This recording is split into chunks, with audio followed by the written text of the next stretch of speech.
구하셨네. 찬송하세 찬송하세 주가 구원하셨네. 하나님의 말씀 보도록 하겠습니다. 하나님의 말씀 사도행전 9장 15절 말씀입니다. 사도행전 9장 15절 말씀. 자, 우리 한 목소리로 합독하도록 하겠습니다. 15절 시작. 주께서 이르시되 가라, 이 사람은 내 이름을 이방인과 임금들과 이스라엘 자손들에게 전하기 위하여 택한 나의 그릇이라. 아멘.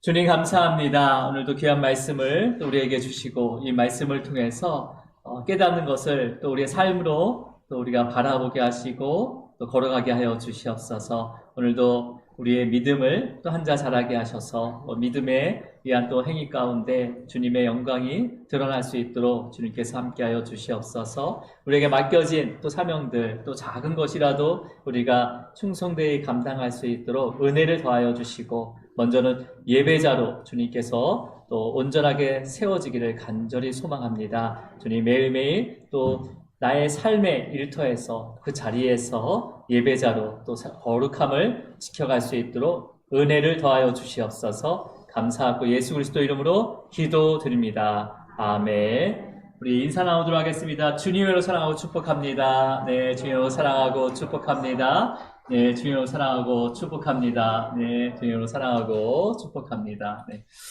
자, 오늘 사울의 두 번째, 이제 사울이 거듭나는 거, 이제 바울이죠.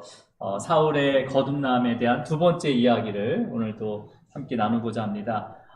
이제 하나님께서는요, 사울은 사울대로 만나주시고, 또 동시에 다메섹에 살고 있는 아나니아를 통해서 또 사울에게 사명을 주는 사건이 오늘 본문의 말씀이에요.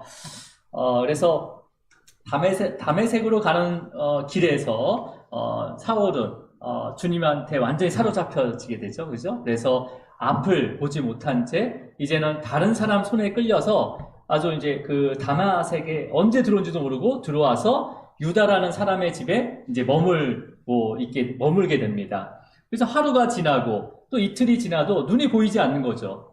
눈이 보이지 않는 거죠.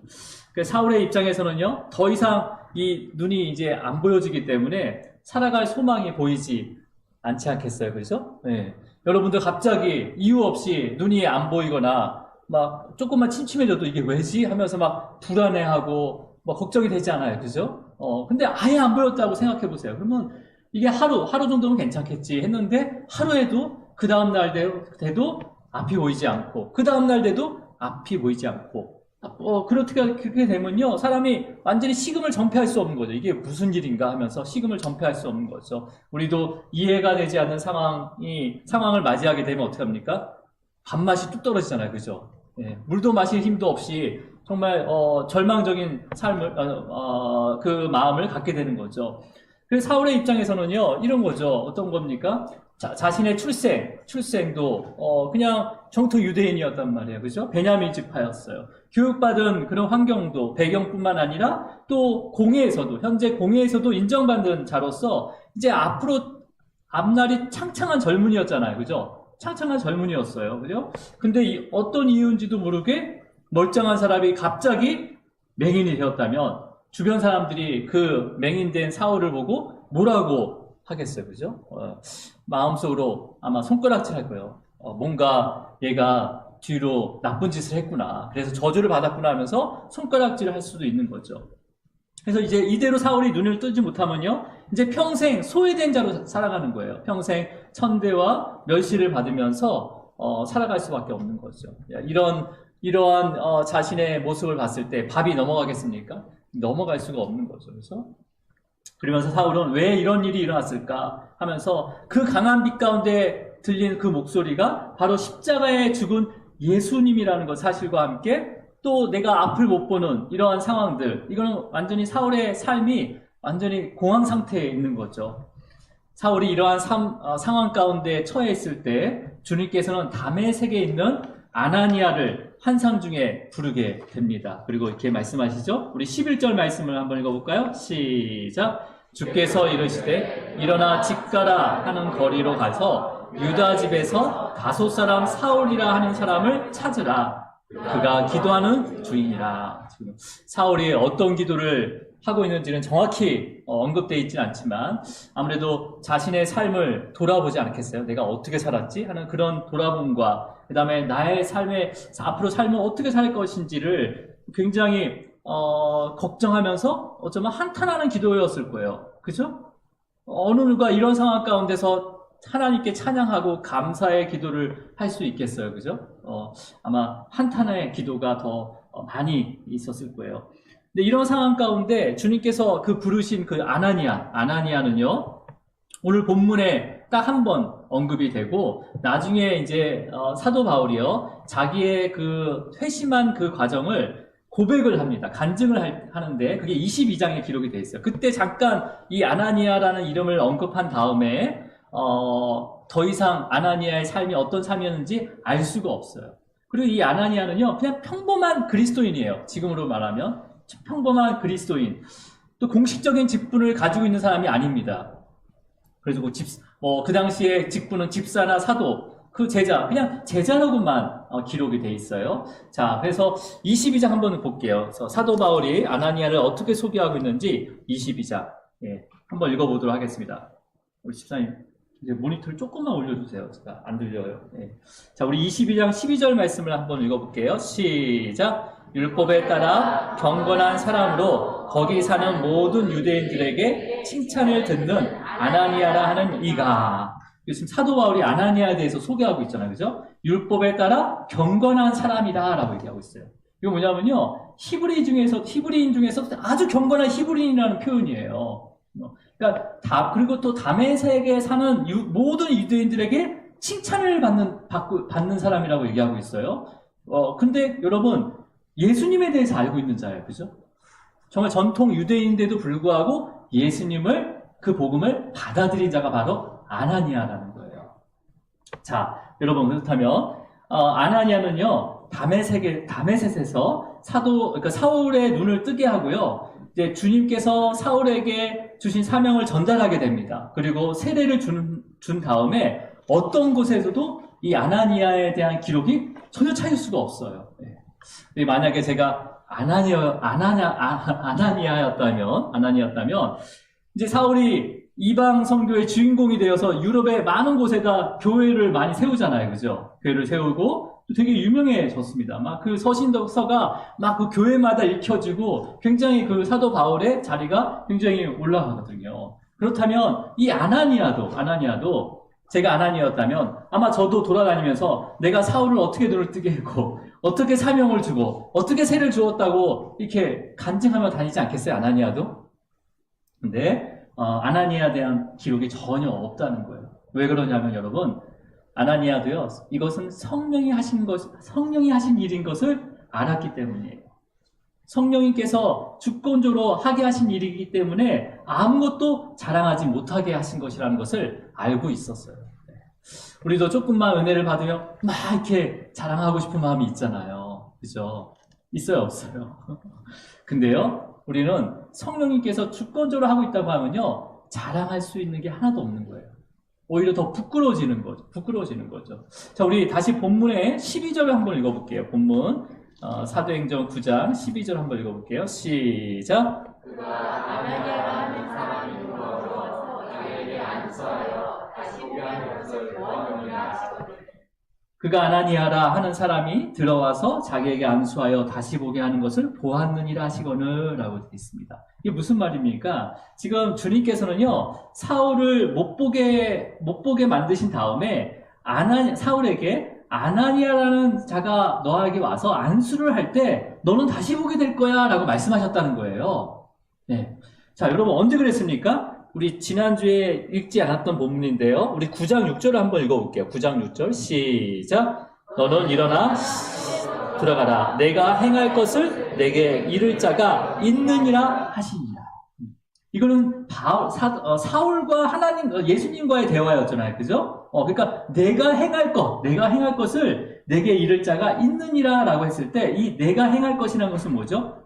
너의 눈을 뜨게 하고 안수를 받 그가 와서 너에게 안수를 하면 너의 눈을 뜨게 할 거야 라고 했을 거예요. 그죠? 네, 분명히 전했을 겁니다.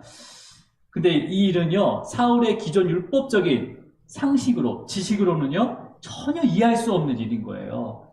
왜 그럽니까? 맹인된 자를 뜨게 하는 것은요, 죄사함이 있어야 되는 거거든요. 맹인된 자. 그러니까, 나면서든, 아니면 갑자기 맹인된 자는 뭐 하나님의 저주를 받았다고 생각했단 말이에요, 그 당시에. 그러니까, 맹인된 자를 뜨게 하는 것은요, 죄사함이 반드시 있어야 돼요. 그리고 그 눈을 뜨게 하는 능력은요, 동시에 하나님의 능력이 임했다는 거예요. 여러분, 그 능력은요, 성전에서만 대제사장에 의해서 가능한 거였어요, 그 당시에는요.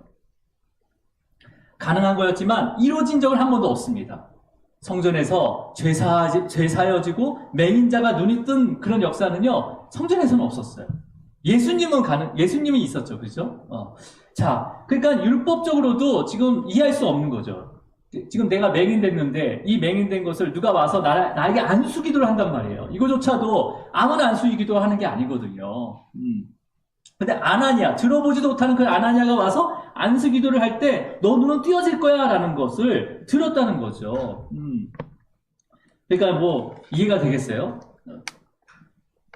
한 번도 들어보지도 않은 아나니아 그 사람에게 안수를 받으면 다시 보게 된다는 말이 이해가 됩니까? 이런 거예요, 여러분. 우리 지금도 뭐 아주 유명한 부흥사들이나 뭐 안수 이렇게 해가지고 뭐 좀 이렇게 치유 사역을 하시는 분, 유명한 사람한테 가야 되는데 듣도 보지도 못하는 사람한테 저기 가시면 한번 기도 받아보세요. 날 수 있습니다. 하면 의심이 되지 않겠어요, 그죠? 그보다 더 심한 거죠. 그러니까 그 당시에 이것을 들었다 하더라도 사울은 믿을 수가 없었던 거예요. 하며 이때 이제 아나니아를 예수님께서 부르셔서 이제 아나니아한테 그 사울을 만나라라고 하잖아요. 그러면서 그 아나니아의 반응이 어땠는지 우리 13절 한번 볼게요. 13절 시작. 아나니아가 대답하되 주여 이 사람에 대하여 내가 여러 사람에게 들었사온즉 그가 예루살렘에서 주의 성도에게 적지 않은 해를 끼쳤다 하더니, 그러니까 그 당시에 그리스도인이라면 5사람 이 사울은요 굉장히 유명한 사람이었어요. 그러니까 예루살렘에서 그 성도들에게 수많은 해를 끼친 것을 알고 있었죠. 이 5사람 이 사울이. 그렇기 때문에 그 이름만 들어도 막 두려워했던 거예요. 그러니까 그가 지금 다메섹으로 온 것도 뭐예요? 주의 이름을 부르는 자, 그 이름을 믿는 자들, 그 모든 자들, 남자든 여자든 다 결박하고 사로잡아가기 위해서 오고 있다는 것을 들었단 말이에요. 알고 있었단 말이에요. 그래서 이제 아나니아는 그런 거죠. 아니, 어떻게 이런 사람에게 가서 안수를 할 수 있습니까? 저는 할 수 없습니다. 이런 사람한테 어떻게 안수를 줬습니까? 아니, 거의 반사적으로 얘기한 거죠. 그렇죠. 반사적으로. 저와 여러분도 그럴 때가 있지 않아요? 예, 뭐, 물론 이제 우리 교회는 없습니다. 그런 거 없지만, 이제 성도들 안에서도 누가 보더라도 힘들게 하는 성도들이 있을 거 아니에요? 있을 수 있잖아요. 그러니까 누가 보더라도, 저 성도를 정말 사람 만날 때마다 힘들게 하구나, 라는 사람이 있을 수 있단 말이에요. 그런데 그 성도가 이제 어떤 이유인지 모르겠지만 어려움을 겪고 있어요. 그러면 가서 진심으로 위로하고 도와줄 수 있습니까? 그냥 마음으로는 생통이다.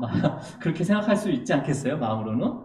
그런데 주님께서 기도하다 보니까 네가 진심으로 가서 그 성도를 위로하고 도와주라. 이렇게 음성을 이렇게 딱 받았어요. 그러면 아멘 하고 할 수 있는 게 아니라 이 신앙과 믿음에 상관없이 반사적으로 왜 접니까? 라고 얘기할 수 있다는 거죠. 그러니까 아나니아처럼 얘기할 수 있다는 거예요. 왜? 우리는 육신의 옷을 입기 때문에 지금 그냥 그 감정적인 게 굉장히 더 앞설 수가 있다는 거예요. 자, 주님께서는요, 아나니아에게 해야 할 일을 분명하게 말씀하시면서 이제 거의 명령하시는 거죠. 우리 15절 한번 읽어볼게요. 15절 시작. 가라, 이 사람은 내 이름을 이방인과 임금들과 이스라엘 자손들에게 전하기 위하여 택한 나의 그릇이다 라고 되어 있습니다. 여러분, 저와 여러분도요, 다 하나님의 택하신 그릇입니다. 그릇이에요. 그러니까 사울은요, 주의 이름을 이방인들과 임금들과 그 다음에 이스라엘 자손들에게 전하기 위한 택하신 그릇이었어요. 그럼 아나니아는요, 아나니아는 사울에게 그 다음에 하나님의 사명을 전달하기 위한 그 사명을 받은 그릇일 뿐이었어요. 그죠?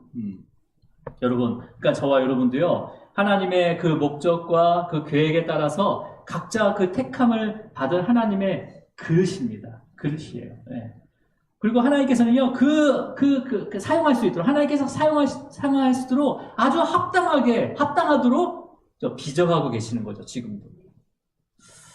여러분, 그러면 그릇의 사용은요, 그릇을 사용하는 데 있어서 사용하는 주체는 누굽니까? 그릇에게 있는 게 아니라 그릇의 주인에게 있는 거예요.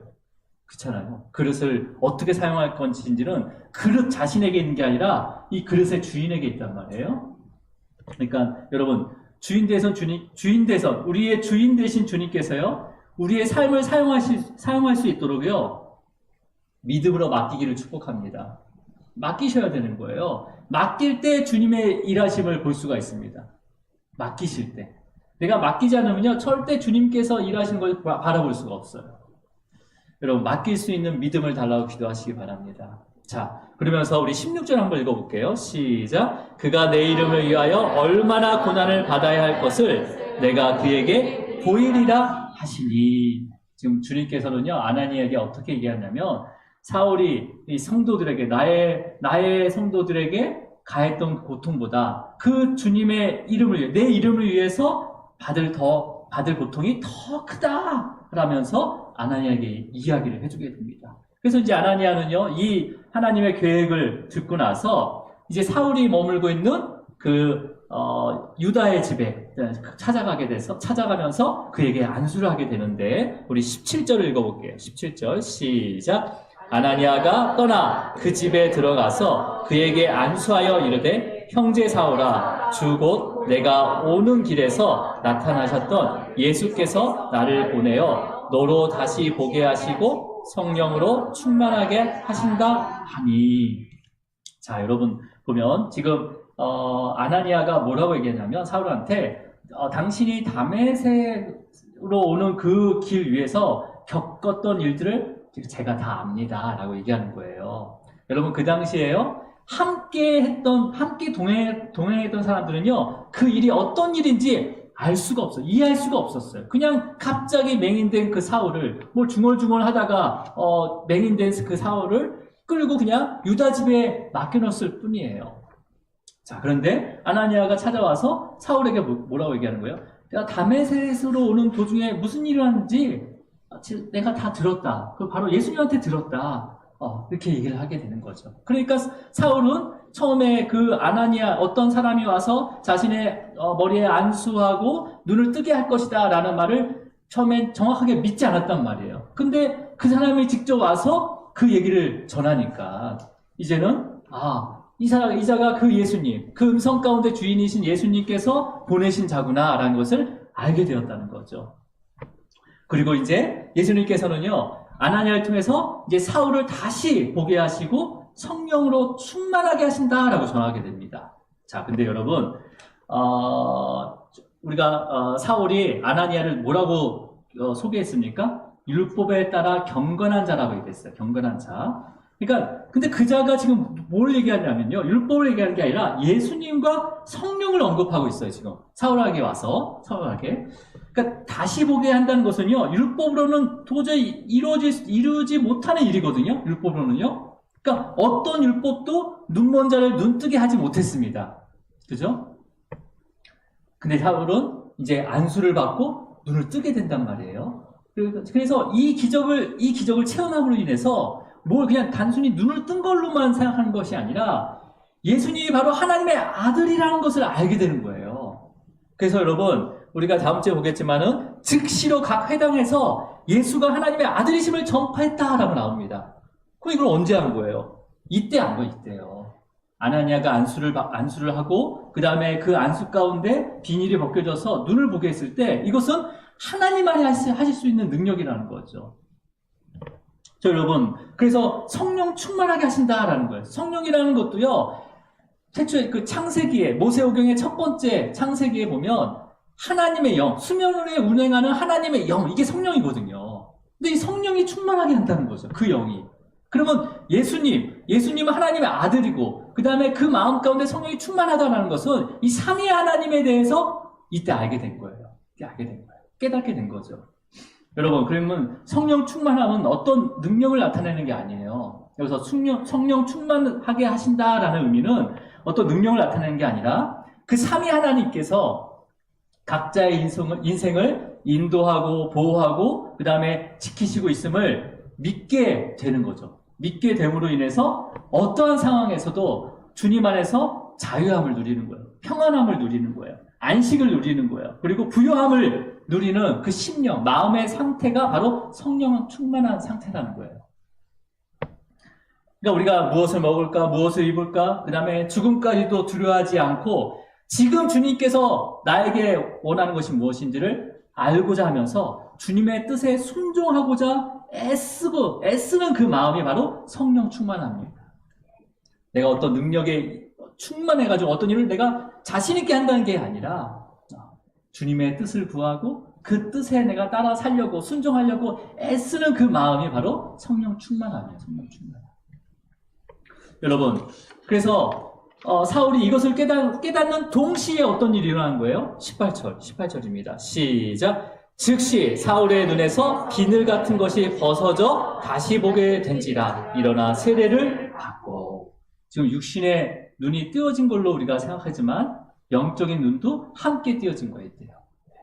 단순히 우리가 육신의 눈이 막 치료됐다고 해서 막 기뻐하는 게 아니라 그 육신의 것만 해결된 사람은요, 예수님께 돌아오지 않더라고요. 영적인 것도 깨어져야 되는 거예요. 깨어져야 돼요. 네. 그러니까 이때 지금 삼위의 하나님, 그 성부와 성자와 성령의 하나님이 어떻게 역사하는지를 자기의 그 삶을 통해서 체험하게 된 거예요. 그래서 그것을 깨닫는 동시에 이제 눈에서 비닐 같은 것이 완전히 벗어진 거죠. 자, 그게 뭐예요? 이제 세상을 보는 기준이 바뀌었다는 거예요. 지금 사울은 어떤 기준으로 살았습니까? 율법이었어요, 율법. 자기의 모든 삶의 기준이 율법이었어요. 근데 그 율법이 깨지고 뭘로 바뀐 거예요? 예수 그리스도. 성령님께서 역사하신 거죠. 그 삶 가운데. 자, 이제 사울의 삶이 이제 180도로 이제 변하게 됩니다. 그래서 이제 예수님을 핍박하던 원수가 이제는 예수님을 증거하는 자가 되고요. 그 다음에 예수를 믿는 자라면 남녀 상관없이 다 가두고 핍박했던 그 자가 바로 예수를 하나님의 아들임을 증거하게 됩니다. 그런 전도자의 삶을 살게 되는데, 여러분, 예수님께서는요, 복음서에서 뭐라고 말씀하셨냐면, 성령을 어떻게 설명하셨냐면, 지금 이 사도행전은 성령님께서 어떻게 일하시는 거를 나타내고 있는 거예요. 그죠? 예수님께서는 복음서를 통해서 성령이 임의로 부신다라고 말씀하셨어요. 임의로 부신다. 자, 그러면 임의로 분다는 것은요, 그러니까 인간의 입장에서는 성령의 일하심을 전혀 알 수 없다는 거예요. 성령님께서 어떻게 일하시는지를 우리는 측량할 수도 없다는 거예요. 그래서 여러분, 저와 여러분이요, 성령님께 어떤 특별한 어떤 행위와 능력을 요구할 수 없다는 겁니다. 성령님, 나 도와주세요. 물론 그 도움이 어떤 도움인지는 우리가 서로가 각자 틀리겠지만은 어떤 능력과 어떠한 것을 내가 원하는 것에 대한 능력을 요구하면 안 된다는 거예요. 어떤 의미냐면, 성령님께서 우리 삶 가운데 주권적으로 이루시는 그 성령의 그 역사들을 깨닫게 해달라고 기도해야 되는 거예요. 무슨 말인지 아시겠습니까? 성령님은 우리가 움직일 수 없다는 거예요. 우리가 없어. 성령님이 일하시는 것을, 그 역사를 말씀을 통해서 깨닫게 하시면서 그 겸손하게 우리가 그 가르침에 순종하기를 기도하셔야 된다는 거예요. 우리는 성령을 어떤 능력으로 바라보고 그 능력이 나에게 임해서 그 일들을 내가 할 수 있도록 도와달라고 기도할 때가 있잖아요. 물론 그런 기도도 필요하지만 진짜 기도는요, 성령님이 역사한 대로 내가 겸손하게 순종하게 따를 수 있도록 기도해 주세요. 능력을 주세요라는 게 정확하게 기도라는 거죠. 여러분, 아나니아는요, 지금 어떤 마음이었어요? 나는 절대 그 사람한테 안수하지 않겠다라는 게 자신의 마음이었단 말이에요. 근데 그 성령님께서 그게 아니라 그가 하나님의 택한 그릇이기 때문에 그에게 안수해서 예수 그리스도가 누군지를 알게 하셔야 된다라는 것을 깨달았기 때문에 거기에 성령님의 그 인도하심에 순종하게 된 거예요. 여러분, 그러니까 성령님께서는요, 지금 사도도 아니고요. 그 아나니아는 사도도 아니에요. 그죠? 네, 집사도 아니에요. 평범한 그리스도인이란 말이에요. 이 자를 주권적으로, 이 아나니아를 주권적으로 택하셔서 순종하게 만드신 거죠. 그리고 사울을 이방인의 전도자로 세우는 그릇으로 사용하셨다는 거예요. 자, 그렇다면 여러분, 우리가 성령님의 역사, 그 역사에 겸손하게 순종하면서 우리의 삶을 하나님의 그 구속의 역사 속에서 귀하게 쓰임받는 그 택하신 그릇으로, 또 그 그릇으로 빚어지기를 우리는 기도해야 되는 거죠. 여러분, 그랬을 때 하나님께서 우리의 삶을 인도하는 것을 볼 수가 있는 거예요. 안 그러면요, 우리가 어떠한 목적과 계획을 가지고 계속 하잖아요? 그러면 내가 거기에 아주 그냥 집중하게 될 수밖에 없는 거예요. 그래서 다른 것은 하나님의 응답이 아니라고 생각해버려요. 여러분, 성령님의 인도하심은요, 100% 순종입니다. 100% 순종이에요. 100% 순종함으로 그 길을 따라가야 되는 거죠. 그랬을 때 하나님이 일하시는 걸 볼 수가 있습니다. 근데 우리가 조금이라도 내가 원하는 것을 바라고 그거 바라는 것을 위해서 내가 애쓰다 보면요, 나중에 이 성령께서 역사하신 건지 분별할 수가 없는 거예요. 여러분, 오늘 이 말씀은 어떤 모습입니까? 우리를 택하셨어요. 그리고 우리를 사용하시는 분은 바로 주님이십니다. 우리는 그것을 내어놔야 되는 거예요. 네. 나의 어떤 재능도 주님한테 맡겨야 되는 거고, 부족하더라도 또 나의 그런 여러 가지 주어진 것도 주님께 맡겨야 되는 거죠. 그랬을 때 하나님께서 일하시고 주님께서 인도하시는 것을 비로소 볼 수가 있는 거예요. 여러분, 오늘 기도할 때요, 이렇게 한번 기도해 보세요. 나의 뜻, 그러니까 나의 뜻이 하나님의 뜻이 되는 것이 아니라 성령님께서 역사하실 때 그 역사하심이 무엇인지를 깨달을 수 있는 지혜를 달라고 기도하세요. 그랬을 때 그 말씀을 통해서 하나님께서 아주 조금씩 우리에게 보여주십니다. 그래서 그 보여주신 것을 또 믿음으로 걸어가며 승리하기를 주님으로 축원합니다. 기도하시겠습니다. 주님 아버지, 감사합니다. 사울의 이 거듭나 사울이 그리스도인으로 변화되는 그 과정 가운데 철저하게 성령님께서 또한 아나니아를 사용하시고 또 환경을 또 움직여서 그를 또한 그리스도인으로 그 택한 그릇으로서 또 만들어 가시고 빚어가고 있는 것을 알 수가 있습니다. 주님, 우리의 인생 가운데 사도 바울처럼 정말 직접 육신의 눈은 멀지 않았지만 맹인되지 않았지만 내 삶이 막히고 또 엎어지고 또 어쩔 때는 앞으로 가는 것이 아니라 뒤로 갈 때가 더 많은 상황도 많았습니다. 하지만 그것을 통해서 우리를 빚어가고 있다는 것을 또 말씀을 통해서 알게 하셨습니다. 성령님께서 하시는 일들은 언제나 신실하시고 진실합니다. 우리가 성령님께서 인도하시는 그 길을 잘 분별해서 순종할 수 있도록 100% 순종할 수 있도록 우리에게 믿음을 더하여 주시옵소서. 여전히 우리 안에 또 순종하지 못하고 교만한 마음이 있다면 또 기도할 때 또 주님의 그 성령님의 인도하심에 또 순종할 수 있는 마음을 우리에게 허락하시기를 간절히 소망하며 또 바라보기를 간절히 소망합니다. 주님 함께하여 주시고 인도하여 주시옵소서. 감사하고 예수 그리스도 이름으로 기도드립니다. 아멘. 우리 찬양하도록 하겠습니다.